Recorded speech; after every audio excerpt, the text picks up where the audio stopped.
UFC Fight Night Vegas 25, Reyes versus Prochazka takes place this weekend, and I'm going to go through the entire card, starting with the early prelims, ending with the main event, giving my prediction and breakdown for every single fight on the card, and I've been doing pretty well recently, so let's try and keep this hot streak going. Starting with the early prelim opener of Luke Sanders versus Felipe Colares. I just can't bring myself to pick Luke Sanders at this point in his career. He didn't look too good in his last fight, got finished in that one, and got hurt beforehand as well, and it didn't even look like a powerful shot, so there is some chin issues, I feel like, with Luke Sanders. He's taking this fight on short notice, which means it's a featherweight catchweight bout. Felipe Colares is the bigger guy stature and frame-wise, so I feel like that's actually going to benefit him a little bit as well. He's got a granite chin. I can trust the chin of Felipe Colares. I watched him take an absolute beating off of Montel Jackson, and Jackson literally got tired of hitting Felipe Colares on the chin, which is why that fight went to a decision. He's got a granite chin. He's still a young guy. He took a long time off after that Montel Jackson fight as well. 27 years of age, still developing. He's got the reach advantage. He's got some good wins in his career as well, and I just feel like Luke Sanders is at the twilight of his career.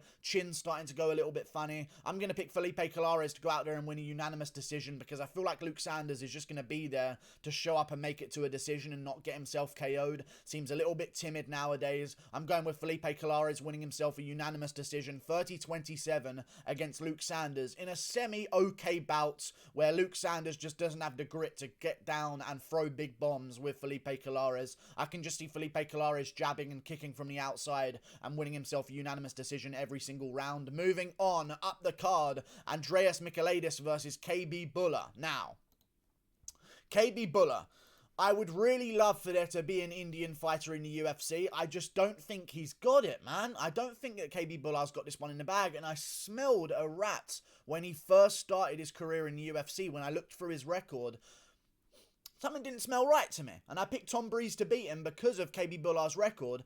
And Tom Breeze put him down with a jab. And now I know a lot of people say he got put down by a jab, and I just said that he got put down by a jab as well. But he did get cracked beforehand and rocked really badly, and then the jab happened and he went down, and some hammer fists followed up as well. I just feel like after an undefeated career, when he had so much confidence in himself, the first test of his career against Tom Breeze, he gets completely starched in the first round like he doesn't even exist.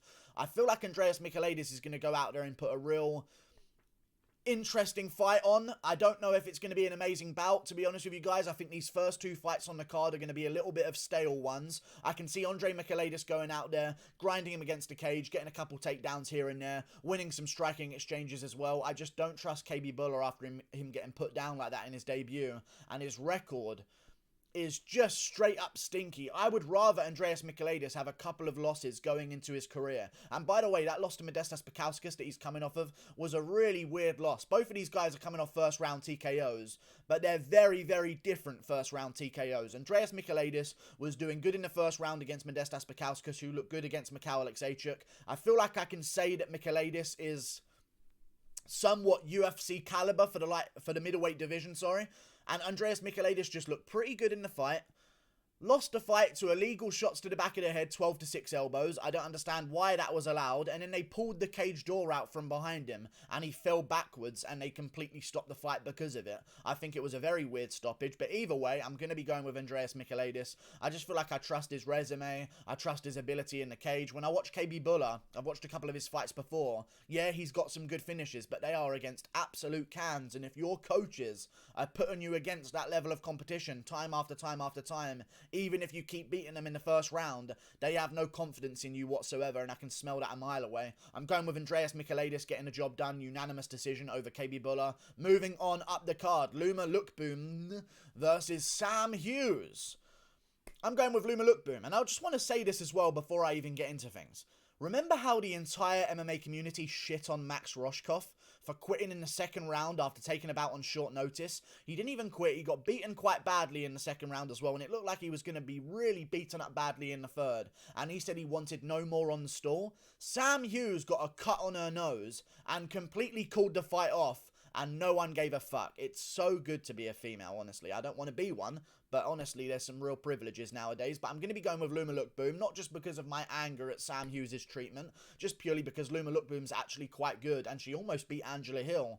And I think there's just that barrier in the women's strawweight division, and like Angela Hill's one of those girls. If you can hang with her, you're kind of showing that you're actually a decent MMA fighter, and I feel like Loma Lookboonme is a decent MMA fighter. She's still young, 25 years of age, got a ton of time to learn, really great Muay Thai skill. A couple of takedowns have got her in some trouble throughout her career, but she's typically got good takedown defense. She stuffs like nearly all but one of her opponent's takedowns in bouts. No one really gets her down often, and if they do, they get her down for like 2 minutes, and then she's back up on her feet, landing good knees to the body. I can see Sam Hughes going out there a bit crazy in the first round, and I can see Loma Lookboonme getting herself the win by unanimous decision here. I'll say 30-27, but I think the first round is going to be a little bit chaotic. Sam Hughes is going to be going for a couple of takedowns, trying to land some good shots on the feet. She's going to be the bigger girl out there, so I think she is going to try and implement those grappling moments in the first round of the bout. I don't see her winning the first round. I think Loma Lookboonme's going to sneak the first round. Then the second and third round for Loma Lookboonme, I think, are going to be a little bit more dominant. I just like her style. I think she's actually a decent fighter. And Sam Hughes, I don't think that. So I'm going to go with Loma Lookboonme. I think she can actually be something in the strawweight division. 25 years of age. I'm picking her to win. She's just a little bit small, so I'm worried a little bit. But Sam Hughes is not going to beat Loma Lookboonme. Moving on up the card. Kamaka versus TJ Brown. Now, again, two fighters, not really the best in their division. They're keeping them on. Kamaka coming off a bad loss to Jonathan Pearce on the card, who's actually above him. We'll get to him in a second. TJ Brown coming off loss to Danny Chavez. I don't mind TJ Brown. I just feel like Kamaka's taking his career a little bit more seriously. TJ Brown, I've seen him get tired a couple of times. He's had his legs chewed up. He's been beaten 8 times now in his career. That's a little bit of a... There's some game plans to follow when a person has been beaten that many times in their career. And Kamaka has had his losses. He's a younger guy. He's a more developing guy. He seems to take his career a little bit more seriously. I feel like TJ Brown is just Bryce Mitchell's sparring partner. And then occasionally he'll jump in and take a fight on whatever notice whenever he feels like it, just to get paid. He's in the UFC somehow. But TJ Brown, I actually picked him to beat Danny Chavez. Chavez got the win against him. And then Jared Gordon went out there and just controlled Danny Chavez on the ground, which was very interesting to see. So I feel like I've lost a little bit of respect for the grappling of TJ Brown. I'm going to be going with Kamaka here. He made a mistake in his last fight. I feel like he's going to bounce back from that. 26 years of age. I just see him being a little bit more of a committed fighter here. A little bit more technical as well on the feet. Maybe TJ Brown's going to have a... I'll call a split decision here. I think this is going to be a close one. I won't say a split decision, actually. I'll say 29-28 Kamaka. I can see TJ Brown going out there, getting a couple of takedowns in the first round. I don't see a finish happening from those takedowns, because that's quite rare for TJ Brown. But I do see him getting some takedowns in the first round, controlling Kamaka a little bit, and we're getting a little bit worried about Kamaka. Then the second and third round comes around, and I think TJ Brown's going to lose a little bit of that pace, a little bit of that cardio, and the youth of Kamaka is going to come through, and I think he's going to win those last 2 rounds. 29-28 to Kamaka. Moving on up the card, Gabriel Benitez versus Jonathan Pearce. I love Gabriel Benitez. He's one of my favourite fighters to watch, and I'm going to be picking him here against Jonathan Pearce. Like, there's not many good dogs to pick on this prelim so far. I'm going to be going with Gabriel Benitez here. He's so good. He looked amazing in his last bout. Jonathan Pearce, of course, has that win over Kamaka as well, but I'm just going to be going with Gabriel Benitez. The guy looks so switched on against... what was his name? I can't even remember the guy's name. Justin James was the guy's name. He took the fight on short notice, though. But Gabriel Benitez just mopped the floor with him. And also, not too long ago, I know he lost to Sadiq Youssef technically, but he went out there, cracked Sadiq Youssef real good in that first round, got a little bit over-aggressive, and got cracked back afterwards. But he was doing real well in that first round against Sadiq Youssef. He has lost to Omar Morales, but I think he's good enough to beat a guy in Jonathan Pearce, who, although did beat Kamaka, lost to Joe Lozon in his debut, and that just stinks to me, man. You're a guy coming up in the UFC, you're 27 years of age at the time. Joe Lozon is there taking a fight with you. Beat him, for the love of God. It's Joe Lozon at that point in his career. I understand he's a legend, but come the fuck on. He's taken his damage. I think you've got to beat that level of opponent. He hasn't really fought great competition opponents outside the UFC, and he's lost a bunch of them outside the UFC as well, against Lance Lawrence, Quinton Culpepper, and Peter Pietetius, whatever his name is. Either way, I feel like I'm going to trust Gabriel Benitez to go out there, chop at the legs early, and really just set the standard with those kicks early. I feel like when you've got a great kicker, maybe it's like the best thing to be in the MMA world right now. If you can kick really well and you can chop at those legs and chop at that body, investment shots are some of the best things to use right now, because there's always that chance that you land that one kick that just changes a guy's entire leg, even though they could land 10 on you and it does absolutely nothing. So when I see a good kicker in Gabriel Benitez, I think I'm going to side with him here against Jonathan Pearce. I don't think Pearce is going to be able to get him down on the floor and control him there. I can see a stand-up bout going on. Gabriel Benitez, I can see him keeping this one on the feet. And so long as it's on the feet, I'm picking Gabriel Benitez, looking very crisp recently. And I think he gets the job done by unanimous decision, 30-27. Don't see a finish here either. I feel like Jonathan Pearce is going to get chopped up and just sort of survive the last 2 rounds, while Benitez outpoints him on the outside. Gabriel Benitez gets the job done, 30-27, unanimous decision. Moving on up the card to the headliner of the prelims, Randa Markos versus Luana Pinheiro. Right, first of all, I have another opinion I'd like to share with some people, okay?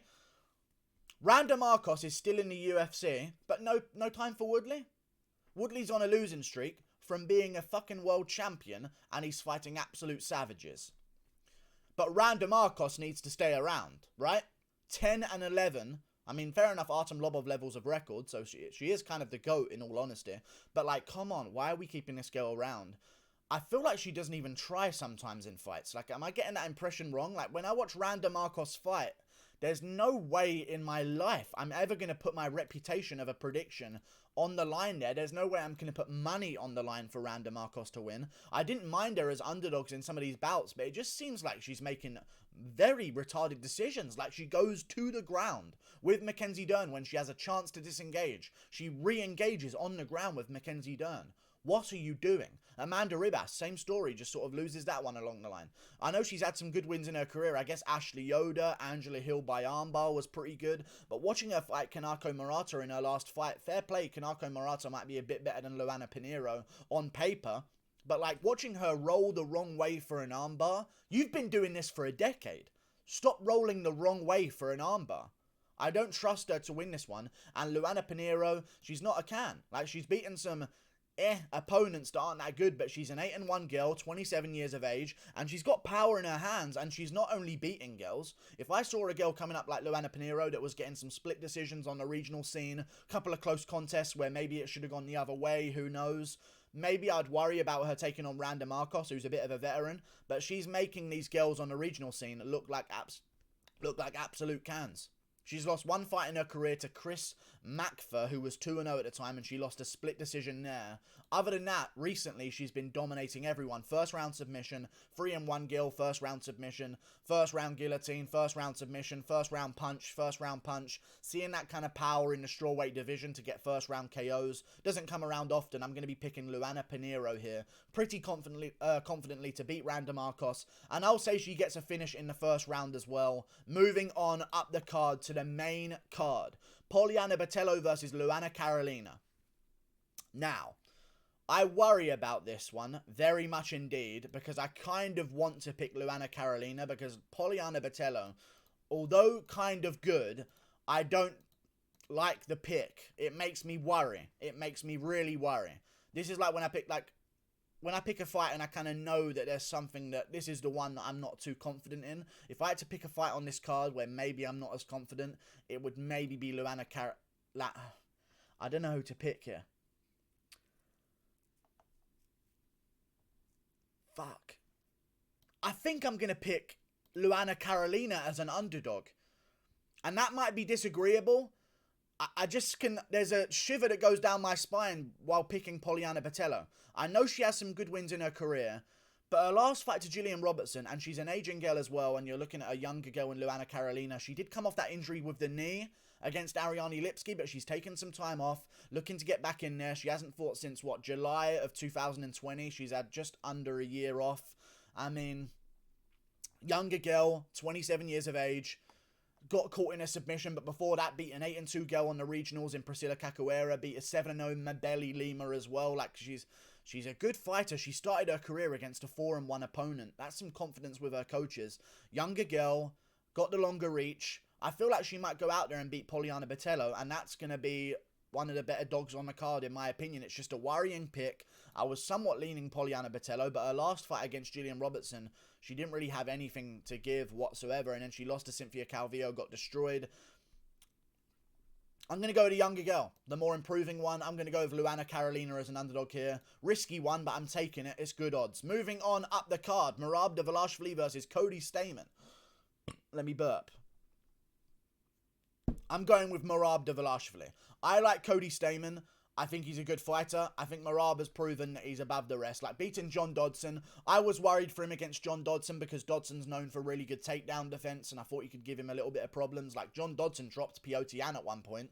Let's not forget that happened. Like, John Dodson makes it a real tricky fight for a lot of opponents, and Merab Dvalishvili just controlled him, snuck by every round. He knows how to win rounds on points and get takedowns where he needs them. Wasn't really able to control John Dodson in that fight, but John Dodson is a phenomenal grappler and really hard to keep down. He's so small, he's hard to get a hold of, and I feel like Cody Stamann's just had some really close fights in his grappling against other opponents. Like, Brian Kelleher snuck around off of him and was able to stuff the takedowns of Cody Stamann there. You've got Song Yudong as well. I know a lot of people see that as a robbery. I don't. I thought it could have been a draw. It was around the time that the rule sets changed about getting takedowns and control time, and Song Yudong was able to outstrike him in the second round on significant strikes and steal that round. Lose the third one dominantly, don't get me wrong, but I feel like sometimes when there's a dominant third round or a clear third round, people forget about the rest of the fight. First round was going to Song Yudong as well, but he landed an illegal knee, and I guess they gave that round to Cody Stamann. It could have gone to Cody Stamann, to be honest with you guys, but either way, I feel like he just hasn't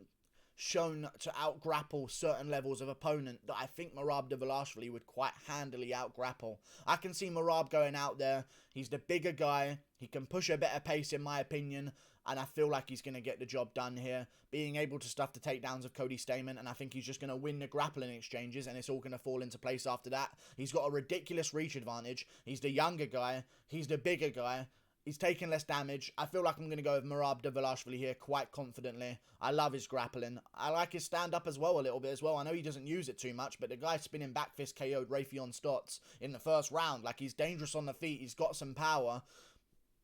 I feel like after a round of grappling hard, where it's not going Cody Stamann's way, he's going to start to gas out a little bit, like we saw against Aljamain Sterling. If you remember that fight, he was actually doing okay in the grappling against Aljamain Sterling, but then eventually, after a couple of exchanges and a couple of scrambles, he starts to slow down a little bit, and Sterling starts to get the pressure on. I feel like I'm going to go with Merab. He can push a good pace, so many takedowns in the fights. I like his pace of grappling, and I think he's going to outpace Cody Stamann to a 29-28 unanimous decision. I'll give the first round to Cody Stamann.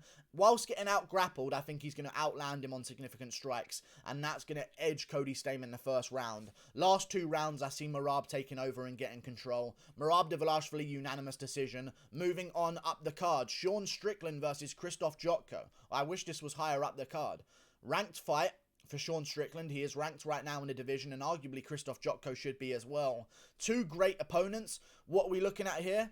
Is Sean Strickland going to be able to defend the takedowns of Krysztof Jotko? Because Jotko can be a bit of a wet blanket in fights, and that has been a problem for Sean Strickland in the past. But I'll tell you what, no, it hasn't. I know I just said that. I need to stop saying things I completely disagree with, just to immediately disagree with myself afterwards and waste precious time of the video. I don't know why I keep doing that, but either way, Sean Strickland's got really good takedown defense. No one really gets him down. 81% takedown defense. The last person who ever took him down was Kamaru Usman. And by the way, he failed 6 of 8 takedowns on Sean Strickland all the way back in 2017. I know that was in a different division and stuff, but I feel like he's built himself into the middleweight division. He's got the reach for it. He's got the stand-up for it as well. I love his boxing. I love his control of his hips. He doesn't really give people the opportunity to shoot good takedowns on him because he stands so well. He's got a strong base and he keeps distance well. Really good distance management from Sean Strickland. He just doesn't really give people the opportunity to get a good takedown on him. Maybe Jotko could push him up against the cage, and arguably this is a quite bad matchup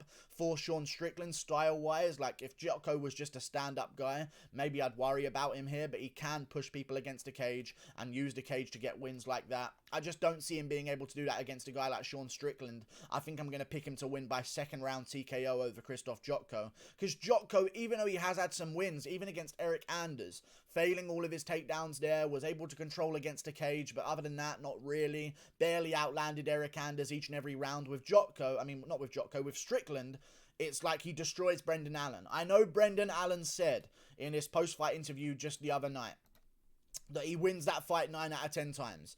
I don't know what fight he watches back, but Strickland did piece him up quite badly. Outstruck him in the first round very easily, outstruck him in the second round very easily as well, and then eventually finished him by TKO in the second round. I'm going to call a TKO for Strickland here. Jotko's chin's a little bit suspect. I trust in Strickland's chin, and to be honest with you, a secret guilty pleasure of mine would be to watch Sean Strickland versus Kevin Holland, because he has been calling out Kevin Holland in a very homosexual way on his Instagram DMs, and I want to see that fight happen soon because both guys talk in the cage, and I think he will get a big win here against Krysztof Jotko.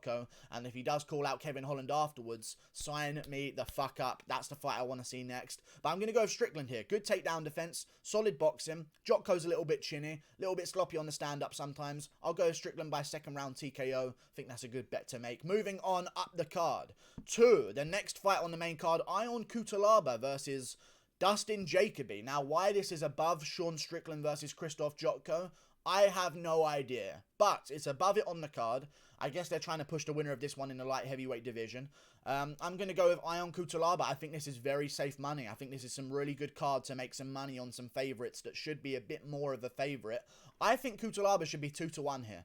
I know a lot of people see him as this scrappy brawler, and that's what he was against Magomed Ankalaev, because he has to be that against Magomed Ankalaev. He wasn't going to be able to out-grapple Ankalaev. Ankalaev's got great grappling. Against people that can't grapple, Cutelaba is not this dumb brawler.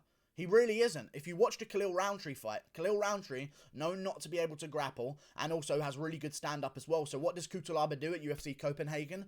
Just straight up ragdolls him start to finish like he's nothing, and batters him on the ground brutally. I think he's going to do that against Jacoby. Not to mention, Jacoby is a stand-up guy who maybe could have some problems in the takedown defense. I'm assuming that's going to be his weakness in his game, even though it has been shown previously, but he hasn't been dominated in the grappling recently whatsoever, but still, it is a weakness that he has. Dustin Jacoby is a guy who throws a lot of leg kicks and uses leg kicks to set up a lot of his techniques. I don't like a guy throwing leg kicks against someone in Cutelaba who I believe is going to go out there and try and out-grapple him, and I think he will out-grapple Dustin Jacoby in this fight. Cutelaba has shown great grappling in his career, even against Gadzi Hermat and Tigulov. Stuffed every takedown of Gadzi Hermat, turned it around against the cage, used his own grappling and also used his own pressure to get the finish against Gadzi Hermat in that fight. I like that. Also, Maxim Grishin was able to get a win over Gadzi Hermat, and I definitely feel like Maxim Grishin got the win over Dustin Jacoby 100%. That was a terrible robbery. I'm going with Ion Cutelaba here, plus Jacoby's taking it on short notice, so that's just another thing that's going to be a bad... It's not in his favour. Another thing that's not in his favour, and this is very close odds, I'm picking Ion Cutelaba to do very well in the grappling here and finish Jacoby in the first round by TKO on the ground and pound. Moving on up the card to the co-main events, Cub Swanson versus Giga Chikadze. Amazing fight on the card. Really looking forward to this one. This is such an underrated scrap. Giga Chikadze doing really well in the UFC so far. He is 5-0 currently. I know they're not against the best competition opponents, but they are trying to build him up. And Omar Morales is not a bad fighter, to be fair. So that is a good win that he has on his record. And he's just making it look pretty easy recently. Erwin Rivera fight was pretty easy. The Omar Morales fight was pretty easy. The Jamie Simmons fight was even easier with a head kick in the first round. It's a different kind of Giga Chikadze that we're seeing in the Jamal Emmers fight and the Brandon Davis fight, where he barely wins by split decision. He's definitely improving. He's a young guy. Well, he's not a young guy. He's 32, but he's young in his MMA career and in terms of his MMA knowledge, because he was a kickboxer before. Liked his takedown defense in his last fight against Omar Morales before the Jamie Simmons one. Showed some good takedown defense there. I don't see Swanson being able to get him to the ground. And just watching Swanson's leg get chewed up against Daniel Pineda and him take a bunch of damage in that bout, I'm going to pick Giga Chikadze to chop at those legs, land good shots, and just have Cub Swanson limping around for the entire fight. And I think he's going to win by 30-27, unanimous decision, staying on the outside, pumping his jab out there. He's a much bigger guy than Cub Swanson. I think people are going to be surprised about how small Cub Swanson looks next to Giga Chikadze, because Swanson, I've said this for the longest time, is kind of a natural bantamweight. No one says this because he's just good at featherweight and he keeps winning bouts and making fights close with certain people. But he is a natural bantamweight, 37 years of age. I'm going with Giga Chikadze here, chopping at his legs. He's got a 4-inch reach advantage. I can see Giga Chikadze leg kicking, jabbing his way to a 30-27 unanimous decision. Swanson, I don't like the damage he took against Pinheiro, and I think Chikadze can keep a better pace than Pinheiro as well. And I think that's how he's going to win this one against Swanson. Moving on up the card, Dominick Reyes versus Jiri Prochazka. I'm going with Jiri Prochazka, and I'm going to pronounce his name differently every time. I'm going with Jiri Prochazka. Okay, I'm going with him. I think he's going to beat Dominick Reyes. For a moment in time, I was leaning to Dominick Reyes. I thought there was going to be a perfect moment where Dominick Reyes head kick KOs Jiri Prochazka, because Prochazka has this kind of movement where it's not slip and bob and weave. It's literally down, shift all the way to the right, and pop back up again. He's got this weird head movement that I feel like could get him in danger with Dominick Reyes with those head kicks. But then I think to myself, like, who is Dominick Reyes head kicking at UFC level? I guess he got John Jones with a kick with the toes and stuff like that, but I don't see him landing on Jiri Prochazka with the weird movement. And also, Jiri looked really good in his last fight, but he also looked quite bad in the first round. But as the rounds went on, he started to settle in, be a little bit less crazy, and then started to get things going. And he usually does finish guys after a little bit of time in that early round, because he's used to those 10-minute rounds back in Rising. And I feel like Jiri Prochazka's just got the momentum right now, man. Big win over Volkan Ozdemir. Younger guy, 28 years of age. People forget this, but Dominick Reyes is 31 years of age. I know he's going to be making improvements, but he had to recover in his last fight after a broken nose, a bad busted up rib. I assume he had a broken rib after that Jan Blachowicz fight, and a concussion. There's just so much delaying there on Reyes' career and the amount of improvements he can make, and he just hasn't got the momentum right now, man. He's coming off a broken nose. I'd never like that in bouts, because it's only going to break again, and Reyes has got a big old hooter on him as well, so I can definitely see Jiri Prochazka tagging that nose with a lead uppercut that he loves so much, and I think he will break the nose of Dominick Reyes in that first round. And after that happens, I don't see Dominick Reyes beating him. Maybe he goes out there and looks better than ever and looks like the guy that took on John Jones. Maybe John Jones is worse than all of these other light heavyweights, man. Maybe John Jones would secretly lose to this current generation, because I think John Jones would lose to Jan Blachowicz. Like, I think Reyes was the guy of a generation to beat John Jones. He did beat John Jones, but I think this next wave is coming up of 28-year-olds, 27-year-olds that are rising through the division right now, and Jiri Prochazka is one of them, and I think I'm going to pick him based on momentum here. And I've also noticed when I look at a lot of these fighter picks that people are doing right now, where James Lynch does fighter picks, and he'll ask all of the fighters about who they think are going to win in the main events and stuff like that. And I just watched basically every single fighter say this: I don't really know who Jiri Prochazka is, so I'm going to go with Dominick Reyes. And then anyone who picked Jiri Prochazka would say, I know who Jiri Prochazka is, I'm going to pick Jiri Prochazka.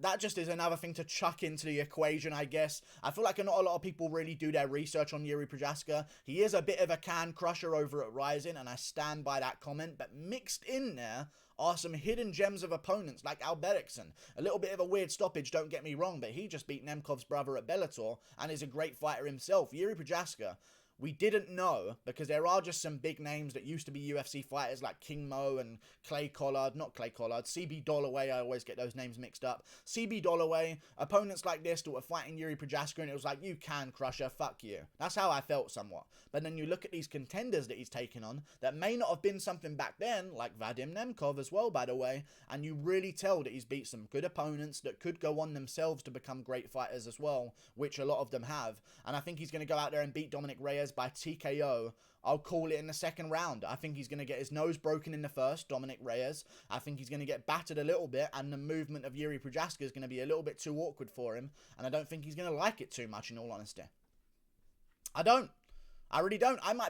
You know what, if Ozdemir never fought Prochazka, and Reyes was bouncing back against Ozdemir, after that first fight with Ozdemir, I'd probably pick Ozdemir right now against Dominick Reyes. Like, in a rematch, After that first fight, very close, razor close. Don't get me wrong, Ozdemir was winning the first round against Prochazka and had him in a little bit of trouble. But I think if Prochazka slows down all of the crazy stuff and just keeps it to a very small amount of craziness, he can really become a huge threat in this division. And you saw that in the second round against Ozdemir. He dialed it back a little bit, got a little bit more technical, focused on the mission at hand, and he got it done against Ozdemir brutally by KO. The power advantage is in Jiri Prochazka. He's got the reach advantage as well, and he's a shorter opponent. It's going to be hard to find your way on the inside of a guy like that. He's got a very long reach for his size, 6'2", 80-inch reach. I mean, that is a ridiculous reach right there. I'm going to go with Jiri Prochazka, man. Got the momentum, TKO, second round over Dominick Reyes. Like and subscribe, click that button up there. Toodle pip, but if Reyes wins, it'll be by head kick, I guarantee you. But he won't. Goodbye.